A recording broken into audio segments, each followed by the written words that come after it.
Cinema நேயர்களுக்கு அன்பு வணக்கம். வெல்கம் டு எம்டி திரை. இந்த ஷோவில் இயக்குனர் ஆறுமுககுமார் இயக்கத்தில் மக்கள் செல்வன் விஜய் சேதுபதி நடிப்பில் ருக்மணி வசந்த், யோகி பாபு மற்றும் பலரது நடிப்பில் வெளிவந்திருக்கிற திரைப்படம் தான் ஏஸ். மிகப்பெரிய எதிர்பார்ப்புகளுக்கு மத்தியில் வெளிவந்திருக்கிற இந்த திரைப்படம் ரசிகர்கள் மத்தியில் அந்த எதிர்பார்ப்பை பூர்த்தி செஞ்சதா இல்லையா?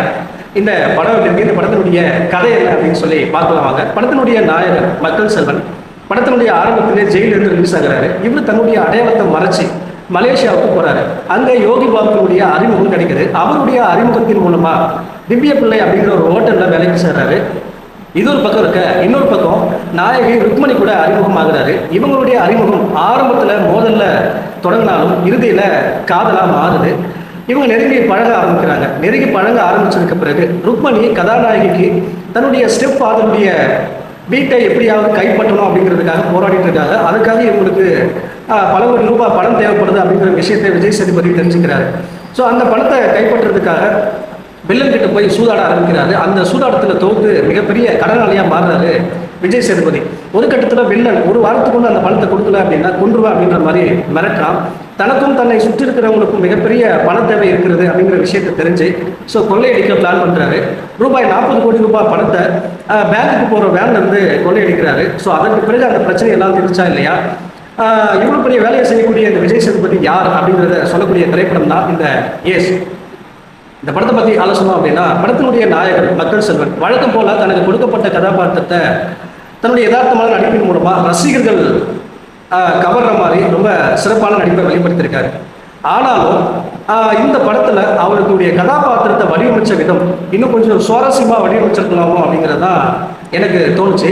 அதே போல் இந்த படத்தினுடைய நாயகி ருக்மணி வசந்த் இவங்க அழகிலும் நடிப்பிலும் மிரட்டியிருக்காங்க அப்படின்னு தான் சொல்லணும். அழகாகவும் இருக்காங்க, தனக்கு கொடுக்கப்பட்ட கதாபாத்திரத்தை ரொம்ப சிறப்பாக நடிக்கவும் செஞ்சிருக்காங்க. ரசிகர்களுடைய மனசுல ஈஸியாக இடம் பெற்றிருக்காங்க. அதே போல யோகி பாபு ஒரு சில இடங்கள்ல நம்மளை சிரிக்க வச்சாலும் பல இடங்கள்ல அவருடைய காமெடி இந்த படத்துல ஒர்க் அவுட் ஆகல அப்படிங்கிறது தான் உண்மை. இந்த படத்துக்கு அது மிகப்பெரிய மைனஸ் பாயிண்டா அமைஞ்சிருக்கு. அதே போல பப்ளு, திவ்ய பிள்ளை இவங்களுடைய கதாபாத்திரங்கள் எல்லாமே இந்த படத்துல சிறப்பாக அமைஞ்சிருக்கு. இந்த படத்தை எழுதி இயக்கக்கூடிய இயக்குனர் ஆறுமுககுமார் வந்து பார்த்தீங்கன்னா கதைக்களத்தை சிறப்பாக வடிவமைச்சிருந்தாலும் திரைக்கதையில அதை ரசிக்கும்படியாகவும் சுவாரஸ்யமாகவும் கொடுக்கல அப்படிங்கிறது தான் உண்மை. குறிப்பாக முதல் பாதியில் பல இடங்களில் இந்த படம் தோய்வாக இருந்துச்சு. அதே போல் இந்த கதாபாத்திரத்தை வடிவமைச்ச விதம் இன்னும் கொஞ்சம் பெட்டராக அமைச்சிருக்கலாம் அப்படிங்கிறது தான் என்னுடைய கருத்து. இரண்டாம் பாதியில் வரக்கூடிய ஆக்ஷன் சீக்வன்ஸ், ப்ரீ கிளைமேக்ஸ் எல்லாமே சிறப்பாக இருந்துச்சு. அதுக்கு பாராட்ட சொல்லி ஆகணும். அதே போல் காதல் காட்சிகளும் ரொம்ப அழகாக கொடுத்துருந்தாங்க. ஒளிப்பதிவாளர் கிரணுக்கு கண்டிப்பாக பாராட்ட சொல்லி ஆகணும். அதே போல் ஒரு கட்டத்தில் கதாநாயகி ருக்மணி வந்து தன்னுடைய காதலை பதற்றமான சூழ்நிலையில் விஜய் சேதுபதி கிட்ட வெளிப்படுத்துகிற காட்சி ரொம்ப அழகாக இருந்துச்சு. உருகுதே உருகுதே அப்படிங்கிற பாடல் ரசிக்கும்படியாக இருந்தாலும் மற்ற பாடல்கள் எதுவுமே மனசில் நிற்கிற மாதிரி இல்லை. சாம் சிஎஸ்னுடைய பின்னணி இசை ஆக்ஷன் காட்சிகளுக்கு மிரட்டலாக இருந்துச்சு அப்படின்னு சொல்லி ஆகணும். மொத்தத்தில் இந்த படம் வந்து பார்த்தீங்கன்னா விஜய் சேதுபதி கரியரில் ஒரு சுமாரான படம் அப்படின்னு தான் சொல்லணும்.